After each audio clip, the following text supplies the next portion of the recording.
Look, man, if there's one person in wrestling that I can say I dislike, it's Hulk Hogan for different reasons. It's not, yeah, it's a couple reasons why, I think he's overrated. I think, he's a little racist, what I'm saying, if we're gonna get into it. But at the end of the day, Hulk Hogan did do a lot of stuff for wrestling and you can't deny it. So we about to watch a video titled The Depressing Downfall of Hulk Hogan in WWE by WrestleMania. Go subscribe. Link will be in the comments below. Hey man, like, comment, subscribe. Let's get into it. Hulk Hogan was a real-life superhero to millions of wrestling fans. True. Sadly, however, Like I the said, reality behind the facade has proved the saying, "Don't meet your heroes." But it's Hulk always Hogan remains a pop culture phenomenon despite his last match taking place in 2012. His contribution to pro wrestling is undeniable as he played a pivotal role in the WWE's growth from a regional promotion to national promotion. Like, look at that. People talk wrestling.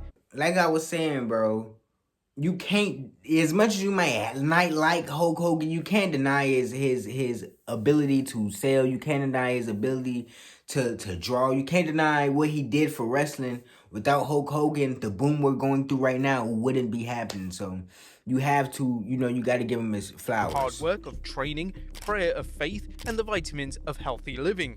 Hogan also fought many of the wrongs of the time, such as greed, portrayed by the $1 Million Man Ted DiBiase, foreign aggression, heels such as Nikolai Volkov and the Iron Sheik, and people who took sketchy shortcuts to get ahead, i.e. the Heenan family. True. This was a formula, but it worked because people could relate to the virtues Hogan endorsed and the vices he opposed. They could also see a part of themselves in Hogan as someone willing to, as his theme song stated, fight for what's right. Hogan's babyface character was someone to admire and aspire to be like, but regrettably Hulk Hogan the individual has sometimes shown himself to be much different than the character he portrayed. Through the years, Hulk Hogan has been accused of holding other wrestlers back to keep his position on the top of WWE. One of the earliest stories came from Bret Hart, who claims that Hogan was supposed to pass the torch to him at '93 SummerSlam. Hart dropped the title to Yokozuna at WrestleMania 9, only for Hogan to show up after the match and win it from Yokozuna after Yoko's manager Mr. Fuji challenged Hogan to an impromptu match. Come on, bro. That's weak as hell. Come on. You supposed to... So you couldn't do the job?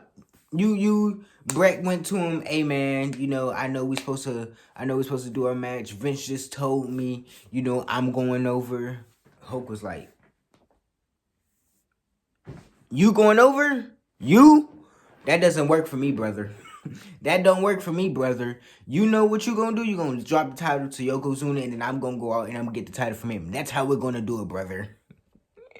That's crazy, bro. Match didn't ordinary and Hogan dropped the belt instead to Yokozuna at the King of the Ring pay-per-view. Hogan has denied he was supposed to put over Hart, and he maintains that Vince McMahon never mentioned a match between Hogan and the rising star Bret. In Hogan's case, he was the WWF's top draw in terms of ticket sales, pay-per-view buys, TV ratings, and merch sales. If Vince McMahon felt it was time for a new champion, he would have told Hogan it was time. In 1990, Hogan did this, putting the Ultimate Warrior over cleanly at WrestleMania 6. Where critics have more of a point is Hogan during his WCW run, where he had full creative control.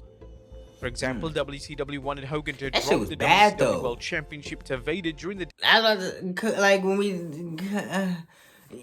some of the elements of his WCW run was good, but let's be honest, sometimes wrestlers don't need creative control. I'm all for it, but some of them just don't need it. Some of them just don't need it, and this was an example of Nitro, somebody going overboard, doing too much. Better known to the fans as, that doesn't work for me, brother. Doesn't work for me, brother. Fans also point to Hogan dropping the title to Sting at '97 Starrcade, which made Sting look weak. The finish required Nick Patrick to make a slow count as Patrick was playing a heel referee in Hogan's pocket, setting up a scenario where Bret Hart would intervene, taking over the officiating. However, Patrick made a regular count, ruining the finish and making Hart, who had just jumped from WWE to WCW, look incompetent.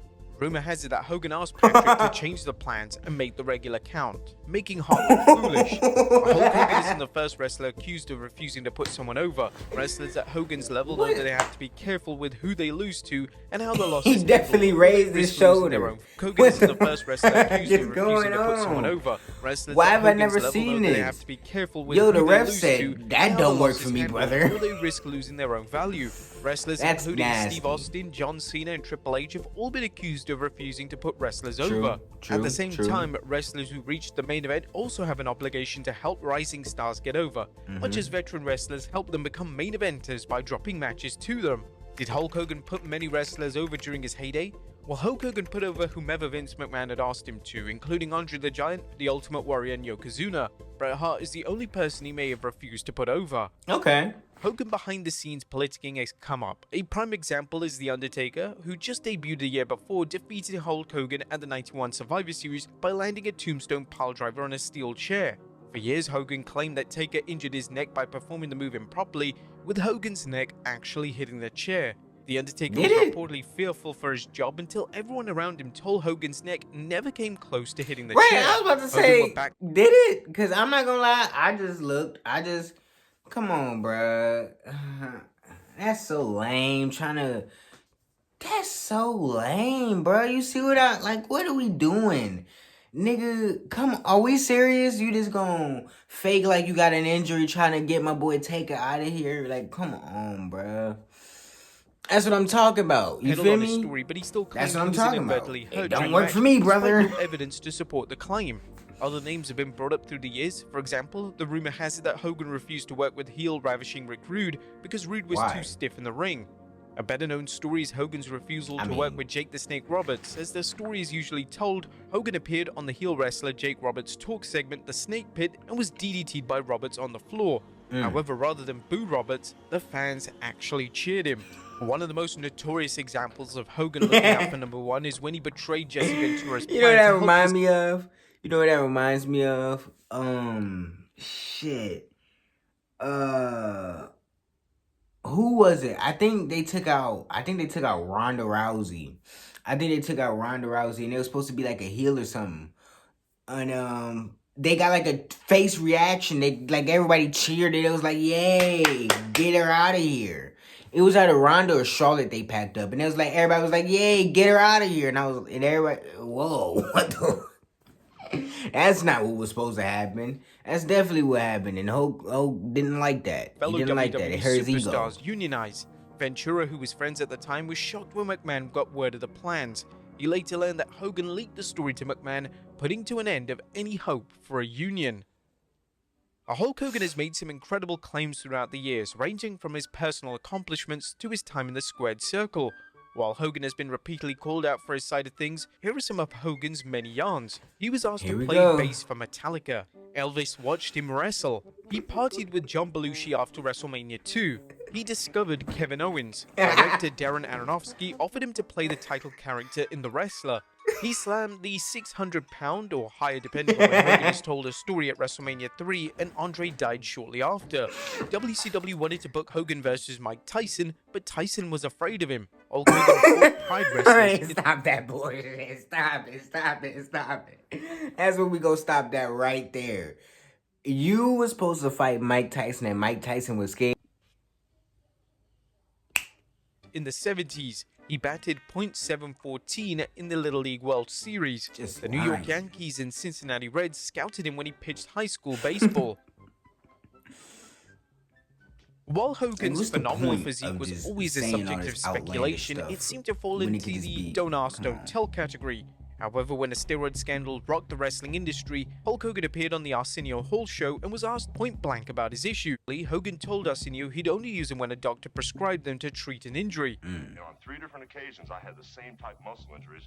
That is the extent of Hulk Hogan's steroid use. However, Hogan testified in the Vince McMahon steroid trial that he used them until 1990. Hogan has expressed regret over this fabrication, but is there remorse? Is it a case of Hogan regretting getting caught or feeling bad over his behavior? As we'll see. That's usually what it is with liars. I don't think people really, when it comes to remorse, it's not really, I'm sorry for what I did. It's more, I'm sorry I got caught. That's usually what it is. So it's probably the same situation here. Next, it's a common theme with Hogan's egregious behavior. Another situation that has tarnished Hulk Hogan's legacy is the 2007 automobile accident his son Nick was involved in. Nick Hogan wasn't seriously injured, but his passenger and friend John Graziano suffered serious injuries, including brain damage, as he was not wearing a seatbelt at the time. Now, we noticed in our Behind the Titantron video on Hulk Hogan, Nick was a minor, which meant that Nick's parents were responsible. Consequently, the Graziano family ultimately sued, and the police charged Nick with reckless endangerment, claiming he was driving at an unsafe speed. Nick Hogan pled no contest and spent several months in jail. But as bad as the situation was, Hulk Hogan put himself in a bad light by how he handled a tragedy. A tape of the phone conversation between Hulk Hogan and his son Nick suggests Hulk Hogan felt that Graziano had done something to deserve being hurt. What? I don't know what type of person John was or what he did to get himself in this situation. I know he was pretty aggressive and used to yell at people and used to do stuff. But for some reason, man, God laid some heavy shit on that kid, man. I don't know what he was into. Hello? That's definitely not the response to have to that situation. What? I don't know. That's the exact reason why people were mad at Malika Andrews. You know what I'm saying? That doesn't matter. Like, that's crazy. That's wild. That's incredibly, this wow. audio recording was just one of several recordings that came back to bite Hogan. One of the most bizarre situations involving Hogan was a scandal that broke when Gawker posted leaked tapes of Hulk Hogan and Heather Clem. Clem was married to disc jockey Bubba the Love Sponge, and apparently Heather's husband wanted the two to get intimate. Unbeknownst to Hogan, the two were being recorded as Hogan was estranged from his wife Linda Hogan when these tapes were made. The tapes leaked, but the scandal of Hogan sleeping with another man's wife paled to Hogan's comments on the videotape. One comment cast Hogan in an incredibly awful light, as he commented on his son Nick's girlfriend. However, this seemed too tame compared to Hogan's other racial slurs during the comments. Once the tapes became public, the WWE bounced Hogan from its Hall of Fame and released him. Hogan subsequently returned to the company and personally apologized to the WWE locker room, just one of many appearances where Hogan begged for forgiveness. Oh my gosh, please forgive me. Please forgive me. I'm a nice guy. It's not, not the Hulk Hogan like I that said, rips his shirt it's off not, and bang, bang, bang, slams like I giant. said, it's not because he's sorry for what he did. It's because he got caught. And that's usually what it is with life lesson. However, some wrestlers took exception to Hogan's apology, pointing out to wrestlers they should be careful because you never know when you're being recorded. For some wrestlers and Hogan critics, this suggested Hogan was more concerned with being caught by his racial slurs. Hulk Hogan's marriage to Linda Hogan ended in divorce, resulting in a bitter battle in divorce court, as well as a court of public opinion agreement that awarded Linda 70% of the couple's liquid assets plus properties worth $3 million. Additionally, she was to receive 40% of any future revenues in his businesses. Years after the divorce, Linda would sue Hulk Hogan for part of the settlement he received after suing Gawker. While the media is focused on the lawsuit against Vince McMahon and the various NDAs he worked out with several females, it's worth noting that Hulk Hogan settled out of court with Kate Kennedy, a former publicist for Hogan. Kennedy alleged that Hogan became rough with Kate Kennedy and allegedly forced his penis into her mouth. An NDA was also signed, but it may be possible for Miss Kennedy to avoid the NDA depending on the circumstances of a situation. While everyone is entitled to forgiveness, critics argue Hogan isn't sorry for his actions. He's sorry that he got caught. Whether this is true as deals of a character, Hogan's conduct has caused some Hulk Hogan fans to regret ever following him. Eesh. Hey, bro. That took a turn. I did not expect all that. Obviously I knew he was a little racist. I didn't know it was to that extent. Obviously, he had the golden shovel, used to bury talents and knew that, but I ain't know all the other stuff, man. That's wild. You getting sued and all the other stuff, man. That's wild. RIP to the person who passed away in that car crash, man. Crazy. Definitely not the response we have to that situation. But yeah, man. Y'all let me know what y'all think about Hulk Hogan, what happened in the video in the comments below. I'm out.